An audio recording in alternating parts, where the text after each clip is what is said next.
खम्द खम्द कह दिया बहुत कुछ ला है। आए माता जी कहना है ए बच्ची ये मौसम देखत है यार 3 दिन से इतना खराब चलत बा। हाँ हाँ यह मौसम देख कर हमरे याद आई गए का याद आ गयो हो। वो जोन हमारे साथे बीता बा। अच्छा अच्छा हाँ अच्छा अरे सखी बरस आहा सखी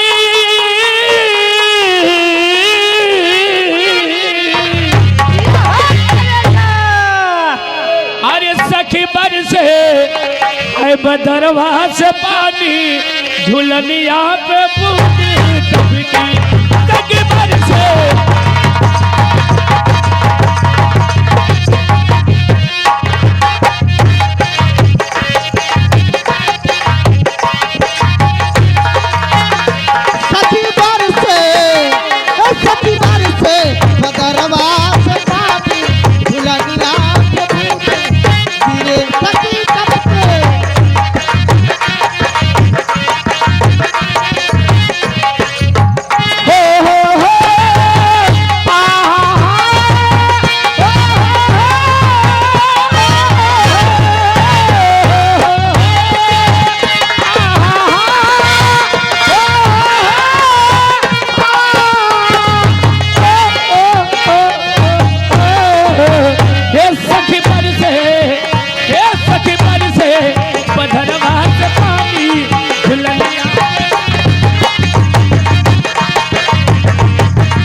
बदरवा से पानी झुलनिया पे बूंदे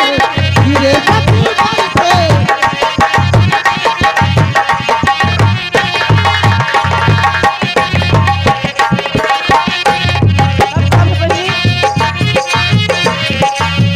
काल बदरवा ए बच्ची काल बदरवा का चरम निहारे काल बदरवा काला बदरवा काला काल बदरवा चरवती रे काल बदरवा काल बदरवा का चरम निहारे सोलह सिंगार मारे सुगंध पति खोले सोलह सिंगार मारे गुलाबी पति खोले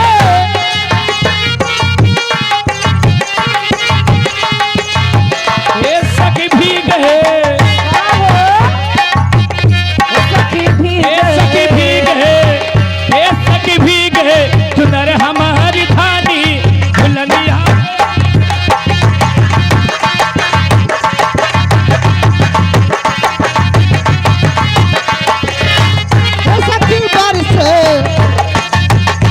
सखी बरसे बदरवा से पानी झुलनिया पे बूंदे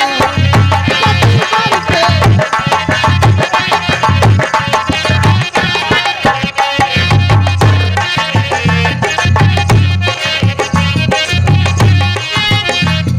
एक कमल खिल जाए एक कमल खिल जाए जो नदिया नहाऊं कमल या नहाऊ कब नदी जाए या नहाऊ कब नदी जाए। गोरा गोरा आगे है गोरा गोरा गोरा है गोरा गोरा आगे है गोरा हिरनी जैसी काली है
हरि राजा हो तुम्हें कैसे मनाए सैया हो तुम्हें कैसे मनाए राजा हो तुम्हें कैसे मनाई राजा हो तुम्हें कैसे मनाई सैया हो तुम्हें कैसे मनाई राजा हो तुम्हें कैसे मनाई कैसे मनाई कैसे मनाई राजा हो तुम्हें कैसे मनाई राजा हो तुम्हें कैसे मनाई कैसे मनाई फूफा हो तुम्हें कैसे मनाई अरे चढ़ली जवनिया में और चढ़ली जवनिया में चढ़ली जवनिया में राजा हो तुम्हें कैसे मनाई राजा हो तुम्हें कैसे मनाई रतिया में सूती ना आवैया मुहाई रतिया में सूती ना आवैया मुहाई राजा हो तुम्हें कैसे राजा हो तुम्हें कैसे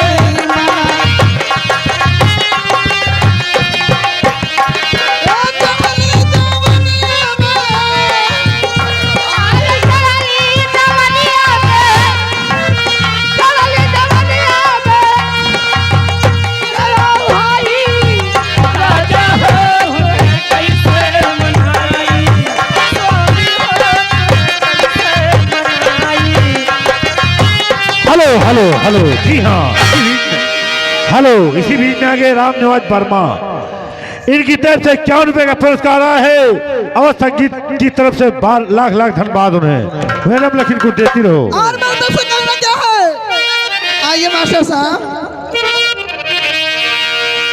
हर मांगे बनमुआ और मांगे सजनवा मांग बलम